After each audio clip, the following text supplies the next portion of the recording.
मने दुखी देखी दुखी कौन था तू, महाहितवाणी दयाली जबा तू, तो हूँ सुतो पालने पुत्र ना। नमस्कार दोस्तों, आज मैं ले चलता हूँ आपको राजस्थान की बहुत ही प्यारी डेस्टिनेशन पर जो भीनमाल में स्थित है। मैं बात कर रहा हूँ भीनमाल के सुंदा माता के मंदिर की। सुंदा माता के मंदिर के लिए जाने के लिए टैक्सियाँ 50 से 60 रुपये लेती है और आपको भीनमाल शहर से 30 किलोमीटर दूर सुंदा माता के मंदिर तक पहुँचाने के अंदर सहायता करती है। इन छोटी गाड़ियों के अंदर चाहे यात्रा आरामदायक हो या ना हो, लेकिन रोमांचक ज़रूर होती है। दोस्तों, अगर लाइफ में आप लो फील करो तो बैकपैक करना चाहिए और निकल जाना चाहिए घूमने के लिए। ये आपके दिल और दिमाग को वास्तव में बहुत ज़्यादा सुकून देने वाला होता है। और अब आप आनंद लीजिए मेरे साथ इस सुहाने सफ़र का और एंजॉय करिए इन वादियों का।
दोस्तों, अब हम सुंदा माता के प्रांगण के अंदर पहुंच चुके हैं और ये सामने जो आप देख रहे हैं, ये सुंदा माता के मंदिर के नीचे वाले स्थान पर बनाई हुई पार्किंग है, जहां पर अलग अलग स्टेट की बसें खड़ी थी।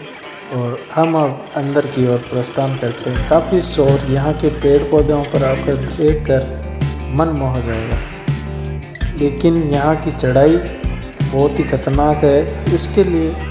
उसके लिए आपको रोपवे का सहारा लेना चाहिए।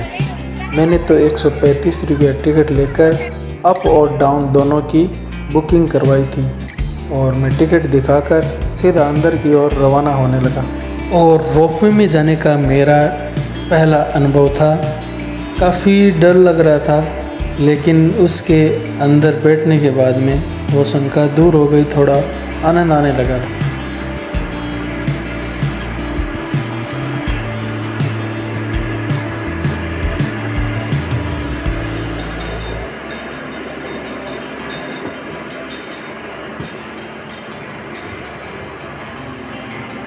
अब रोपवे का सफ़र होता है स्टार्ट, और जैसे ये चलती है, स्टार्टिंग के अंदर थोड़ा सा डर लगता है, लेकिन धीरे धीरे इसके अंदर मज़ा आने लगता है। दोस्तों, मैं बात करता हूँ जिस सुंदा माता के बारे में, तनोट माता और इडाणा माता जैसे चमत्कारी मंदिरों की श्रृंखला में सम्मिलित मंदिर सुंदा माता मंदिर एक है। यह 1200 मीटर से अधिक ऊंचाई पर स्थित है। यह मंदिर एक पवित्र धार्मिक स्थल है। मंदिर के चारों ओर झरना बहता है। झरने की आवाज़ मंदिर की सुंदरता में 4 चांद लगा देती है। ऐसा कहा जाता है महाराणा प्रताप ने सुंदा माता की शरण ली थी। त्रिपुर राक्षस का वध करने के लिए आदिदेव ने सुंदा पर्वत पर ही तप किया था। इसके अलावा चामुंडा माता की मूर्ति के पास एक शिवलिंग स्थापित है। और यह भी कहा जाता है कि जालौर के चौहान शासकों का सुंदा माता के प्रति विशेष आदर भाव रहा है। इसी श्रद्धा के कारण उदयसी के पुत्र चाचिंग देव ने इस मंदिर का निर्माण करवाया था। संवत 1312 में करवाया था। 1319 में अक्षय तृतीया के दिन चामुंडा की प्रतिष्ठा करवाई गई थी। रोपवे के अंदर जाते समय ये आवाज़ जो सुनती है, यहाँ पर आपका गला सूखना स्टार्ट हो जाता है। ऐसे लगता है ये रोपवे, ये उड़न खटोला नीचे जाने वाला है, क्योंकि जो ये जॉइंट होते हैं, जॉइंटों के पास जाते ही ये आवाज़ ज़रूर करता है। रोपवे से बाहर निकलकर मैं अब रवाना हो जाता हूँ सुंदा माता के मंदिर की ओर।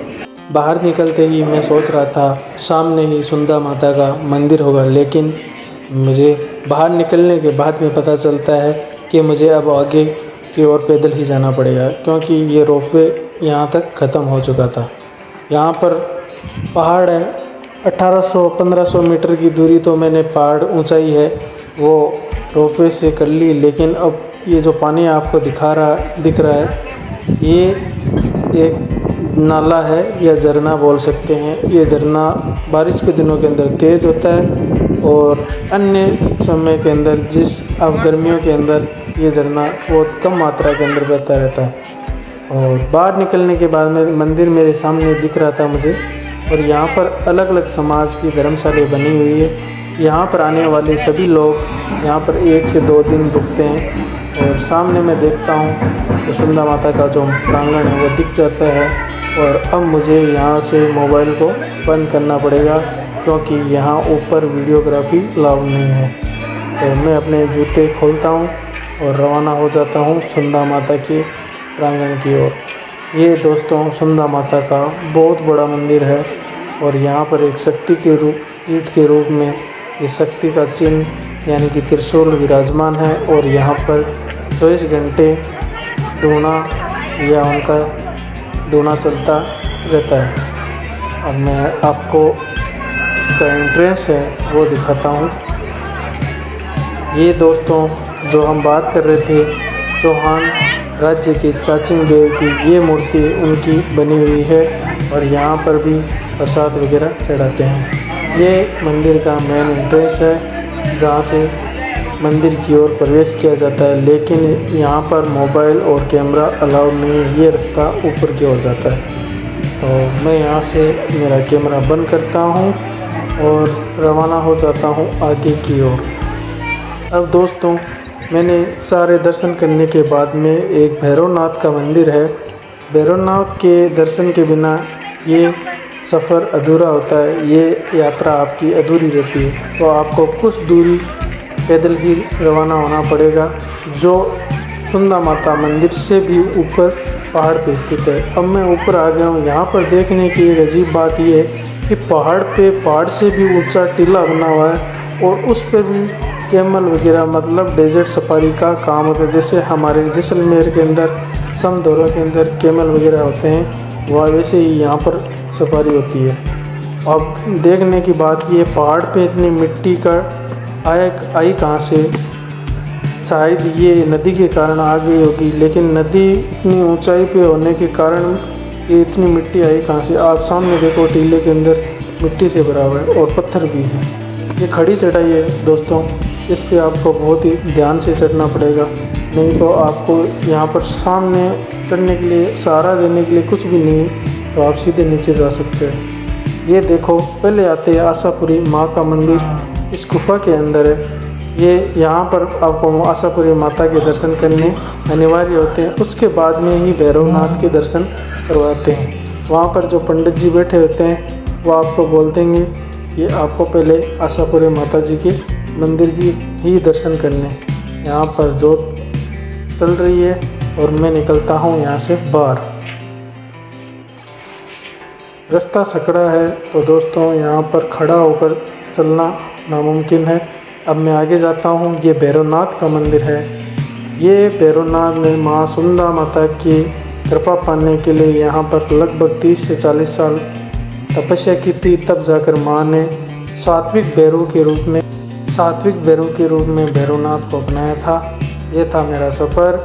वीडियो आपको कैसा लगा कमेंट बॉक्स में ज़रूर बताएं। अब मैं रवाना हो रहा हूँ वापस इस रोपवे के अंदर। रोपवे पूरा खाली है और मैं रवाना हो चुका हूँ।